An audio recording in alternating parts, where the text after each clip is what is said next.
बिस्मिल्लाहिर्रहमानिर्रहीम, अस्सलाम वालेकुम वरहमतुल्लाहि वबरकातुहू। अल्लाहुम्मा सल्लि अला मुहम्मद व आले मुहम्मद। रब्बि इश्रह ली सदरी वयस्सिर ली अमरी वहलुल उक़दतम मिन लिसानी यफ़क़हू क़ौली। आमीन। फौजी मुझे आप देखते लाइन। और मैं हूँ बिलाल कुतुब। और एक जो वो ज़माने जिसमें कि लोग किसी के सर पे हाथ रखते थे, मैं बात आपको बिल्कुल ईमानदाराना बता रहा हूँ कि अब आज का ये दौर आ गया कि किसी के सर पे हाथ रखते थे ना जब, तो पहले तो हम लोग सर खुद आगे किया करते थे कि सर हाथ रख दें इस पे ना, चाहे वो औरत हो आदमी, वो सर पे हाथ रखा करते थे।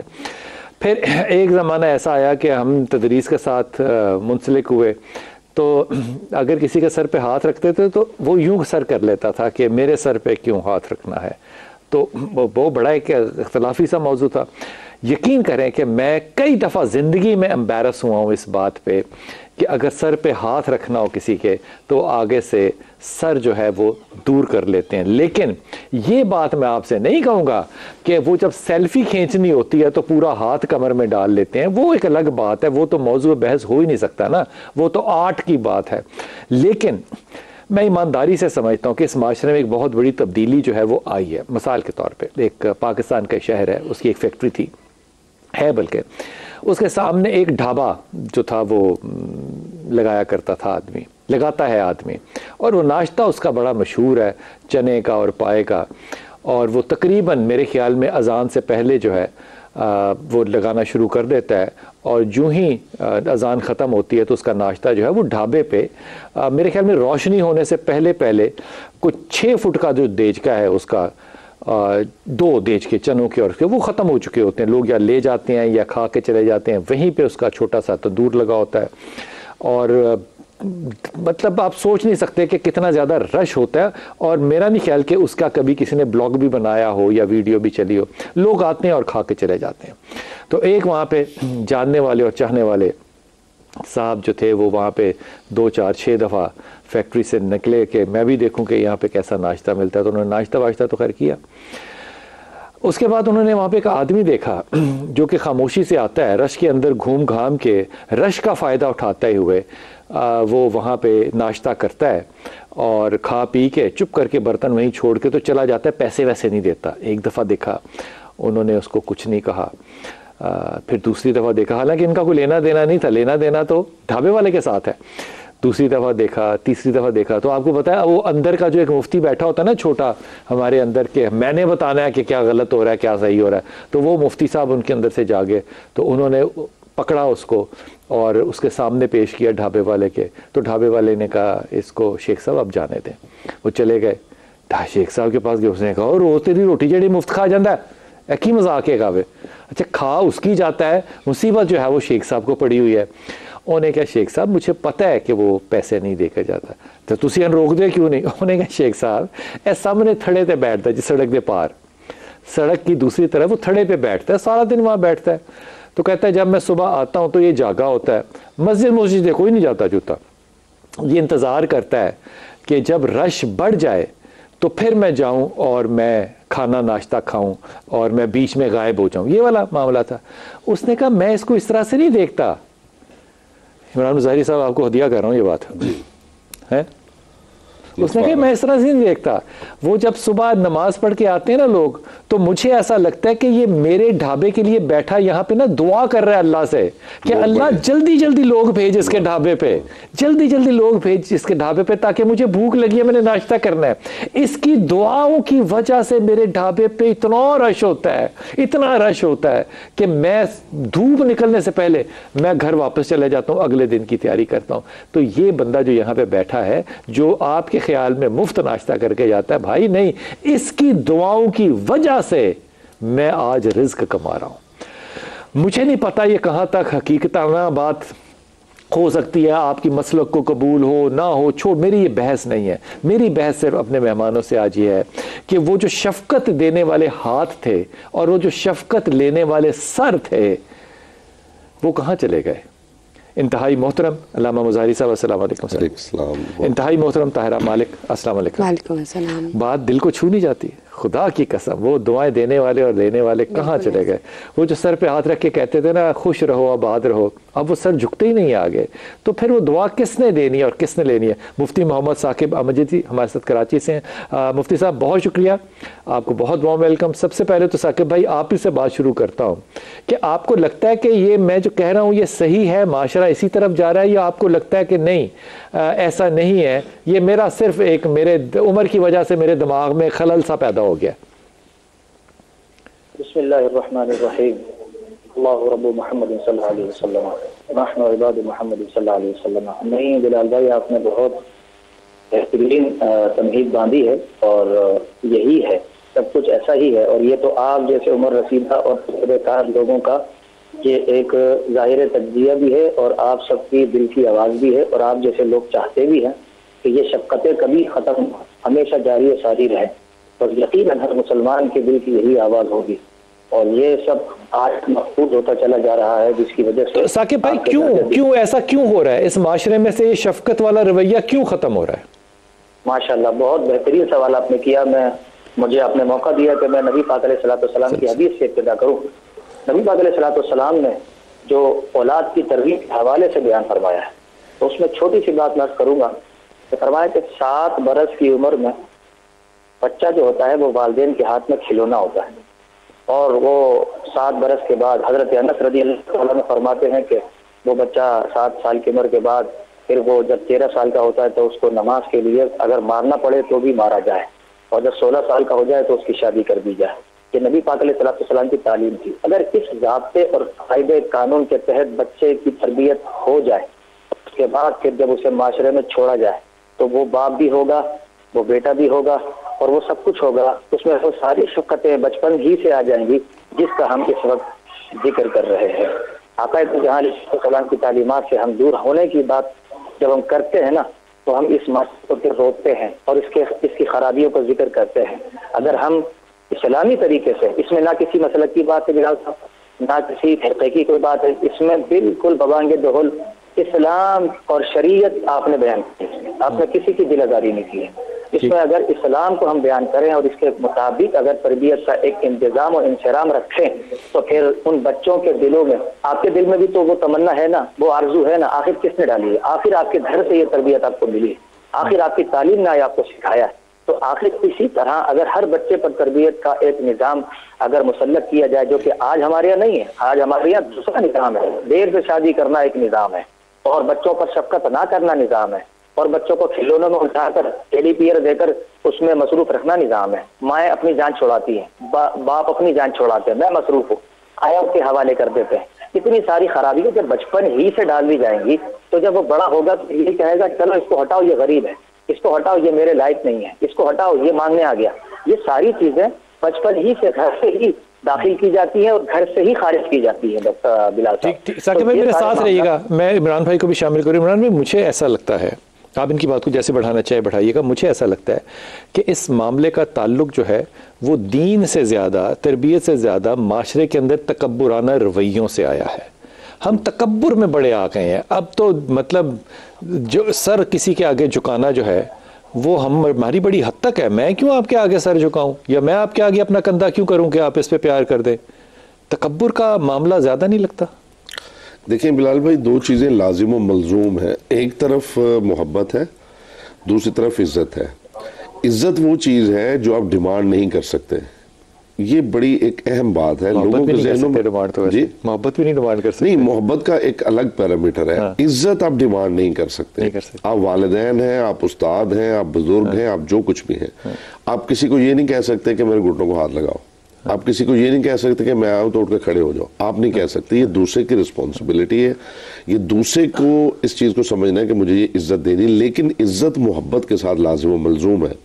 ये दोनों चीज़ें अगर इकट्ठी होंगी तो जो है ना वो रिजल्ट निकलेगा। अगर वालिदैन, जनाब अमीरुल मोमिनीन अली इब्न अबी तालिब अलैहिस्सलाम का एक फरमान वाजिबुल अज़ान है कि बड़े छोटों से मोहब्बत करें, ये सोच के कि उनकी उम्र कम है तो उनका गुनाह भी कम होंगे, और छोटे बड़ों की इज्जत करें ये सोच के कि उनकी उम्र ज्यादा है तो उनकी नेकियां भी ज्यादा होंगी।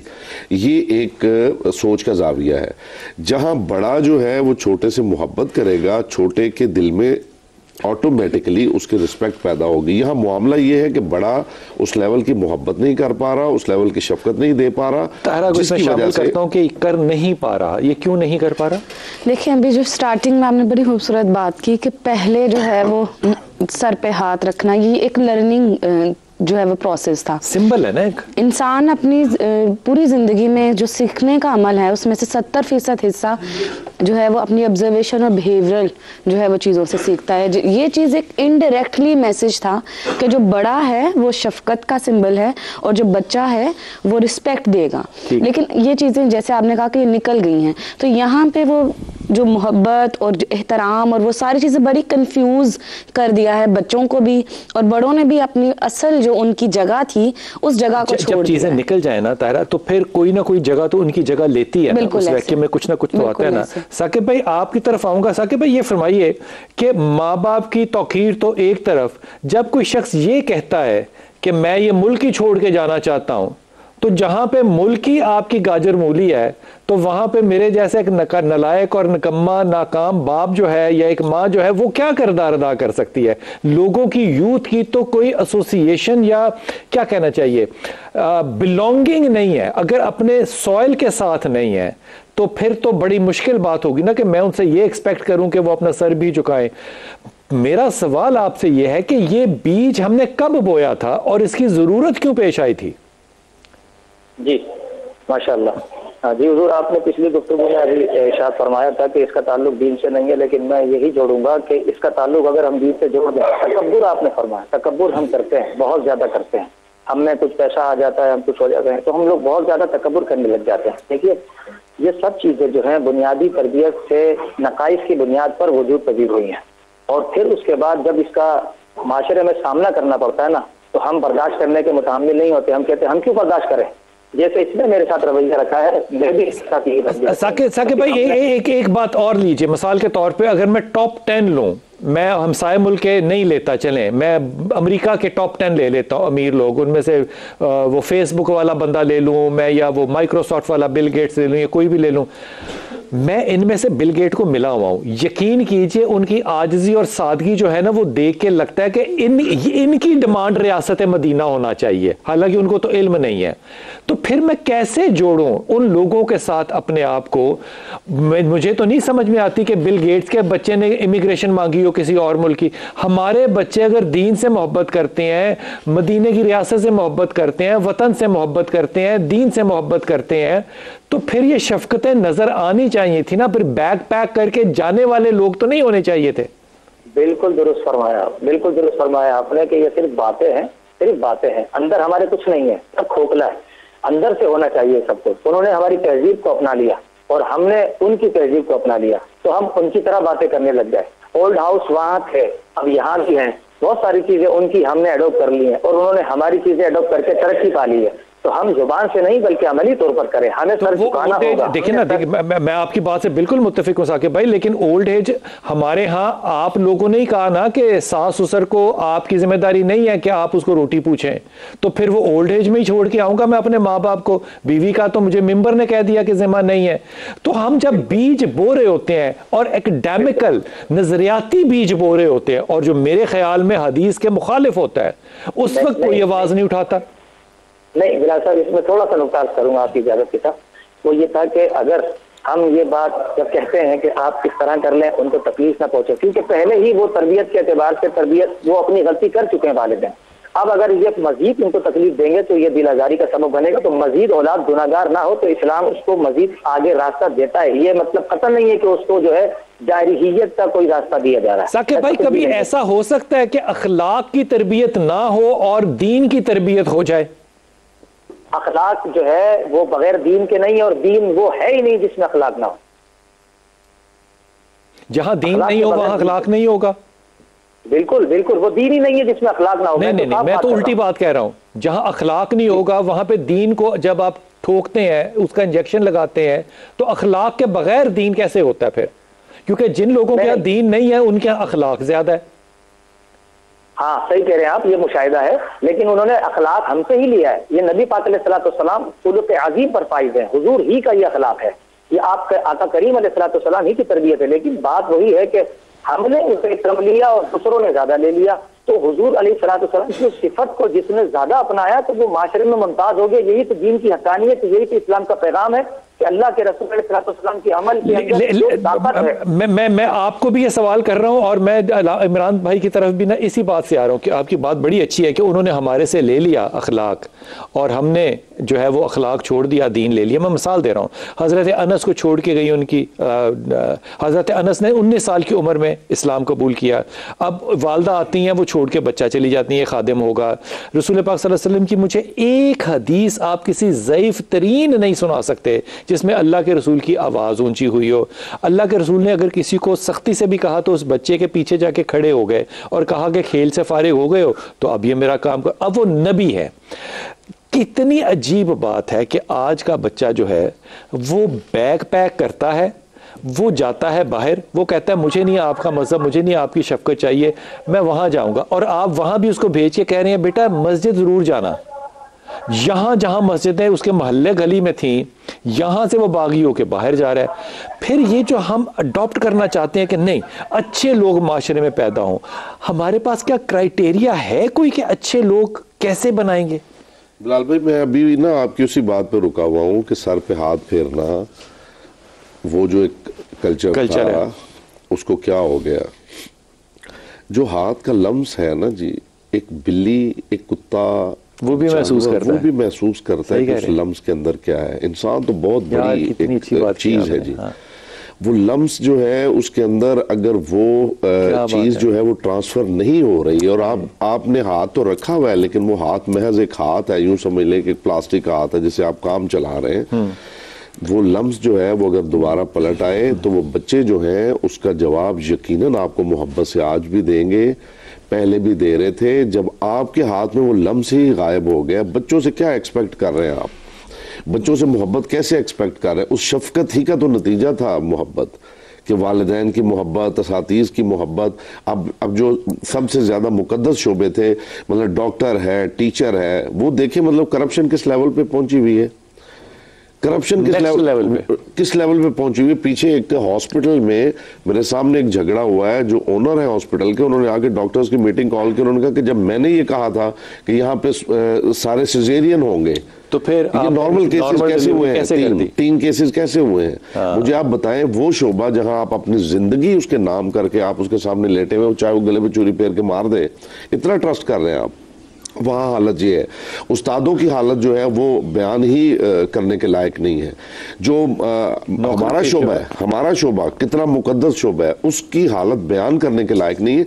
अब बच्चों से क्या एक्सपेक्ट कर रहे हैं? अच्छा, मानता भी तो कोई नहीं ना, हम मानते भी तो नहीं है ना कि हमें कोई कमी है, बच्चों से एक्सपेक्ट कर रहे हैं ना माने जी, बच्चे ही आपको रिस्पॉन्ड कर रहे हैं, वो बता रहे हैं कि आप में क्या कमी है। आपको बुरा लगता है वैसे दिल में, खुदा की कसम, कि हमारे बच्चे मुल्क छोड़ के बाहर जाके सेटल हो जाएं? मैं तो बिलाल भाई जबकि यहाँ पे बेहतरीन यूनिवर्सिटियां अवेलेबल हैं, हमने लगाई है जी, पनीरी लगाई है और वो बड़ी होगी, जो फूल लगाया वही खिलना है जी, और क्या होना है? बाद में क्या पछताए क्या हो जब चिड़ियां चुग गई खेत। अब आपने खुद ही तो किया सारा माहौल, आपने खुद ही तैयार किया जी। अपनी औलादें बाहर, मैं कई दफा ये कर चुका हूँ, ब्रेन ड्रेन कर रहे हैं। मुझे आप बताइए, रोना क्या रो रहे हैं? आप इस चीज को समझते हैं? मैंने कॉलेजेस यूनिवर्सिटीज की बात की है, वहां पे कई दफा लेक्चर्स दिए हैं कि आप बायोलॉजी की क्लास में डार्विनिज्म पढ़ रहे हैं, थ्योरी ऑफ इवोल्यूशन पढ़ रहे हैं कि खुदा नहीं है, सारी जिंदगी हयात खुद ही बनी है। बाद में मौलाना साहब आगे कहते हैं आओ पढ़ो कुल हुवल्लाहु अहद। हाँ, तो कैसे मान बच्चे को कर क्या रहे हैं आप क्या चाहते हैं कि बच्चा क्या बने? वक्फा लूंगा और लेकिन ये कहूंगा कि डार्विन जरूर पढ़ाएं, हमने भी पढ़ा था, लेकिन साथ ये भी बताएं कि डार्विन की अपनी तारीख क्या है, उसकी अपनी तालीमी काबिलियत कितनी है, उसका अपना सफर समंदर कैसा था जिसपे ऊपर उसने एक असेसमेंट दी और आपने कानून बना लिया। नहीं, ये इल्मी कानून नहीं है, ये मैं माजरत के साथ अपने पढ़े लिखे दोस्तों को कह रहा हूँ, ये बुग़्ज़ के अंदर ना आपने एक कानून बना लिया कि वो आदम की थीसिस ना माननी पड़े, इसकी माननी पड़े। आप बुग़्ज़ में जब इल्म को आगे लेकर जाएंगे तो यकीन कीजिए अदब और किरदार साजी उसका ताल्लुक उसके साथ नहीं हो सकता। वक्फा लेके वापस आते हैं। बिस्मिल्लाहिर्रहमानिर्रहीम। मुझे लगता है कि हमारे यहाँ जितने भी थिंक टैंक्स हैं ना, थिंक टैंक्स पता है किनको कहते हैं? जो सोचने समझने वाले माशरे के लोग होते हैं। लेकिन फिर मुझे मुस्तनसर तारिर साहब की बात बड़ी अच्छी याद आती है, अल्लाह ताला उन्हें ज़िंदगी और सेहत दे। उन्होंने बड़ी अच्छी रवायतें डाली थी। मिसाल के तौर पे मॉर्निंग शो उन्होंने शुरू किया था, बड़ा आला था, लेकिन वो रवायत हमने कहाँ छोड़ी, छोड़ दीजिए इस बात को। उन्होंने एक दफ़ा एक बड़ी आला, कई दफ़ा बड़ी आला बातें की जो मुझे बात याद है उनकी। उन्होंने कहा कि देखो माशरा जो है ना वो मेरे और आपके ख़राब होने से ख़राब नहीं हो सकता। मैं और आप ख़राब हो जाएंगे तो उससे क्या फ़र्क पड़ेगा, वी विल बी रिप्लेस्ड, हमें कोई ना कोई रिप्लेस कर लेगा। लेकिन जब जिस माशरे में सोचने समझने वाले लोग करप्ट हो जाए ना, उस माशरे की वापसी कोई नहीं हो सकती। अब मुझे नहीं पता कि ये कहना चाहिए कि नहीं कहना चाहिए कि हमारे यहाँ जो नज़रियाती लोग थे, जिन्होंने नज़रियात देने थे, जब उनके यहाँ ही फुकदान अक्ल का, शऊर का, मजाज का, किरदार का पड़ गया, तो फिर बच्चों के लिए कोई आइडियल नहीं था। मैं आज बच्चे को कहूँ कि what is the ideal personality that you want to be, आप मुझे सारे अक्रॉस द बोर्ड इस मुल्क में देख कर बताइए कि वो किस शख्सियत का नाम लेगा, और आप हल्फन सीने पे हाथ रख के उसकी पुश्त के पीछे उस हस्ती की कसम भी खा सकें कि बिल्कुल ठीक है। मैं इस बात पे बहुत दुखी हूं साकिब भाई, मैं इस बात पे बहुत दुखी हूं कि मेरे बच्चे एक सेकुलर स्कूल में जाते हैं, वो मदरसे में नहीं जाते, लेकिन हम लोग चैन की नींद सोते हैं कि बच्चे स्कूल में हैं, बाहिफाजत हैं। लेकिन जो ही कुरान पढ़ाने वाला शख्स आता है जो कि मेरे मोहल्ले में रहता है, मेरे मोहल्ले की मस्जिद में रहता है, तो हम ड्राइंग रूम के दरवाजे खोल देते हैं, सामने बैठ जाते हैं। ये एक कैरेक्टर असैसिनेशन है जो कि इस माशरे में हमने खुद पैदा की है। अब इसका जवाब कोई तो होगा ना कि हमारे हीरोज जो हैं, जिनकी वजह से किरदार में वो किरदार नजर आने थे कि आपको हीरोज नजर आए, जब वो ही ना रहे तो फिर बच्चे अगर हैवर सैक डाल के बाहर जाना चाहते हैं तो फिर जाएं, उनका भी हक है। ठीक ही कह रहे हैं वो। जी, आपकी इजाजत हो तो मैं इस पर अर्ज करूं एक जुमला। जी साकिब भाई।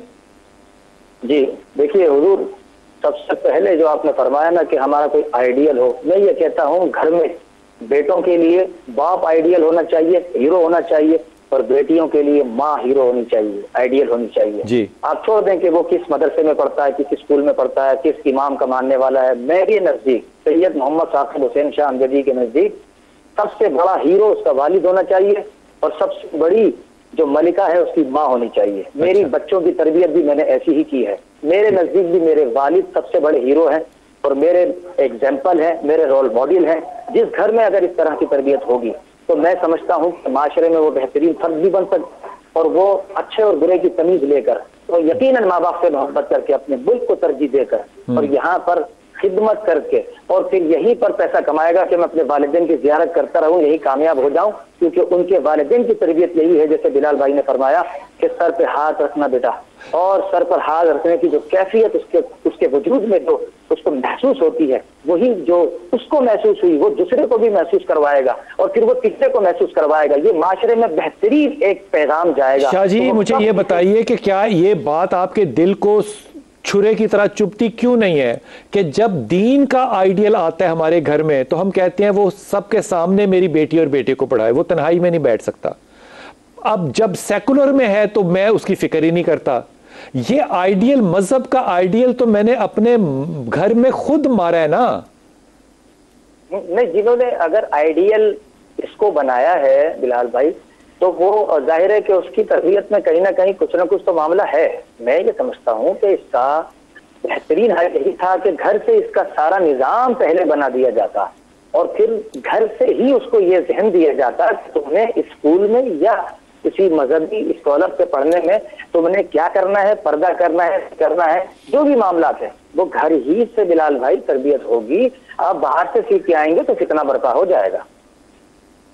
ये फितना मजहब की तरफ से ही हमेशा क्यों आता है, ये बाकी लोगों को गैर मजहबों की तरफ से क्यों नहीं आता?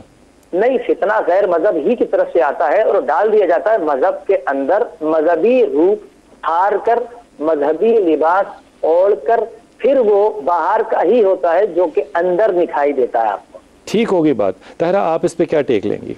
देखिए, मुझे लगता है कि ये बात जो है ना, ये बड़ी रोमानवी है और गैर हकीकी है कि बाप जो है वो हीरो, ये आइडियल बात है, माँ जो है वो हीरोइन हो, आइडियल बात है।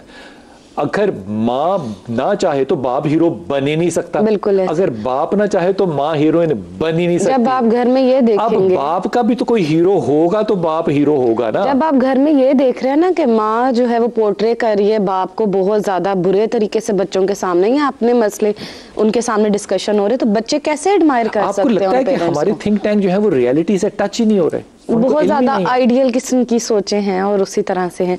देखिए सोशल बिल्डिंग कैसे बनती है, नस्ल दर नस्ल जब बच्चे, मैं माफी के जी जी मैं आपकी बात को काट रहा हूँ।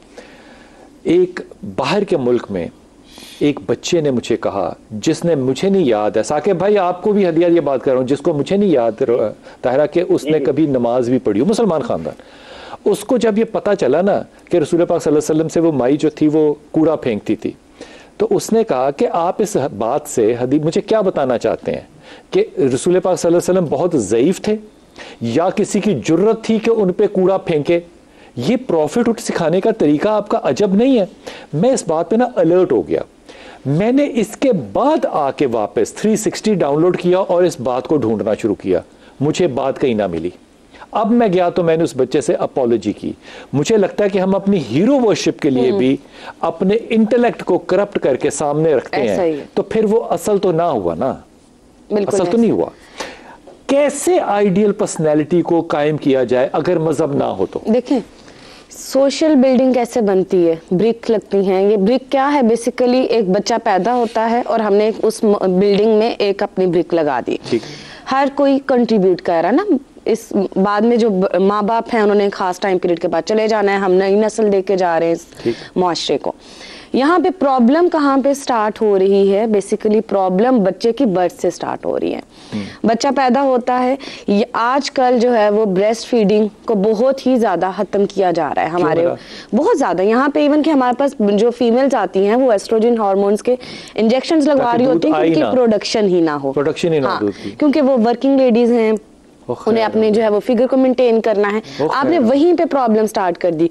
ब्रेस्ट फीडिंग क्यों इस्लाम में थी? आप अपने बच्चे और बच्चा और माँ में जो है वो एक लम्स का, एक मोहब्बत का, एक अपने आपको जो है वो शेयर कर रहे हो ना बच्चे में। अब हम कहते हैं बच्चा हमारी तकलीफ बर्दाश्त जो है फील नहीं करता। क्यों नहीं करता? क्योंकि आपने वो जो जरिया था, वो जो रिसीवर और सेंडर का जो एक अल्लाह ने बनाया था, आपने वही खत्म कर दिया। जब कोई कनेक्शन ही नहीं है तो वो कैसे आप ये एक्सपेक्ट कर सकते हैं? जैसे अभी हमारी माँ आह भी करते तो फील होता है। अब मैं बच्चों में देखती हूँ माएँ जो है वो चीख रही होती है, उन्हें परवाह नहीं होती है। उसके बाद सेकंड स्टेज क्या आती है? अब वही माएँ ब्रेस्ट फीडिंग जिन्होंने खत्म किया, वही माँ वर्किंग लेडी है ना, वो बच्चे को संभालने के लिए घर नहीं बैठेगी। उसने क्या किया, उन्हीं पैसों से घर में जो है वो आया रख ली। बच्चे ने क्या सीख लिया कि पैसा जो है वो नेमुल बदल है हमारे इस वालदा का। आपने इंड्यूस कर दिया ना कि पैसे के जरिए वो अब कुछ भी ले सकता है, वो उसके लिए पैसा प्रायोरिटी है, वालदा या वालिद नहीं। क्या करते हैं? पैसे ज्यादा कमाएगा, फिर ओल्ड एज होम कायम होंगे, फिर और क्या होगा? मैं वक्फे पे जाऊंगा, लेकिन मैं ईमानदारी से कह रहा हूँ ये बात अगर गलत है तो मैं पहले ही माफी मांगता हूँ आप लोगों से। आपने जब ये कहा ना कि गुड टच बैड टच का कॉन्सेप्ट देना शुरू कर दिया, आपने बुनियादी तौर पर टच ही खत्म कर दी इस माशरे में से, टच ही खत्म कर दी। अब टच करते हुए आपको सोचना पड़ेगा कि बच्चा मेरे बारे में की सोचेगा। जब आप एक बीज बो रहे होते हैं तो आप समझ रहे होते हैं बहुत बड़ी सोशल सर्विस है, लेकिन जब फल खाना पड़ता है तो फिर आपकी चीखें क्यों निकलती हैं? पहले के बाद